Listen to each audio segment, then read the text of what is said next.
Got circumcised at a really late age. It was actually a very painful experience and it's hard not to cry, but all the men around me, they were like, if you cry, then you're not a man.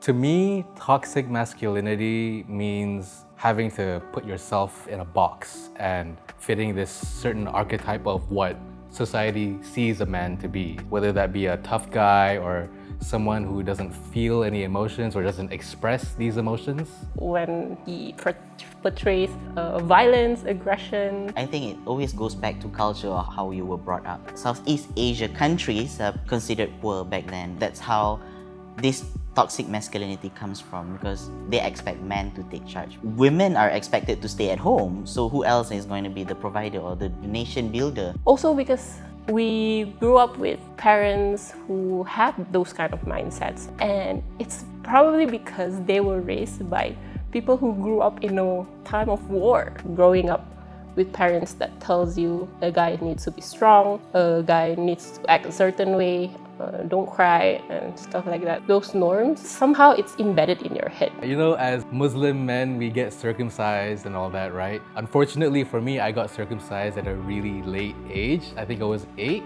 I could feel everything. It was actually a very painful experience and it's hard not to cry. But all the men around me, and sorry to say, including my dad, they were like, if you cry, then you're not a man. This circumcision is just a way for you to become a man. I never saw it that way. I couldn't understand why I could not cry. I always believe that if you express anything that you believe in, you become happier, I would say. So I like to dress up compared to my brothers. So they will always criticize the way I dress or whatever that I chose to dress. They would comment like, you look so gay. They would become like a bitter person for seeing someone who are free in expressing themselves. I think toxic masculinity makes you bitter a lot.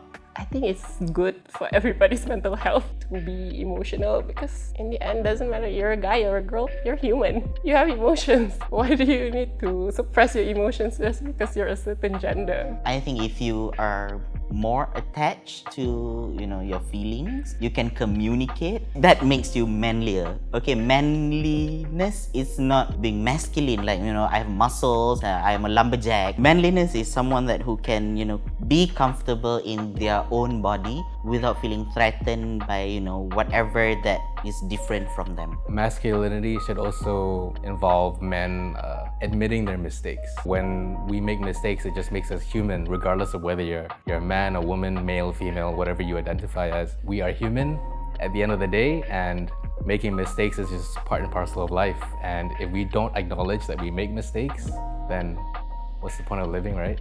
I was sent to work in a different country. I was given a driver. Started out okay, but then he slowly started being odd, like touching my hairs and stuff like that. When I told my boss, he was like, okay, I'll handle it. I got a call from the driver scolding me, like, what the hell did you tell your boss? Don't get a dirty mind. Why are you thinking all these things? I'm not trying to do anything to you. I honestly hate that saying boys will be boys, because what does that even mean? Boys can be anything. Boys will be boys. Oh, that's very unhealthy. That's very problematic. When you say boys will be boys, does that mean it's okay for them to be or misogynistic? I don't think it's acceptable. My paternal families, they expect women to cook for them, to clean after them. My mom, she's very progressive. She would call someone out, dah makan basuh pinggan. Someone will interject, say that, alah biasalah lelaki, tak apa, suruh someone buatkan, basuhkan, macam tu. And my mom said, if there's no women in the house, they cannot do it, is it? So pinggan tu bertimbun ke? I hope our generation doesn't raise their kids with that notion in mind. I think it sets a perception in the individual's mind that, oh, okay, there's a reason why I'm acting this way, and there's no reason for me to be better. So let's avoid using that phrase from now on.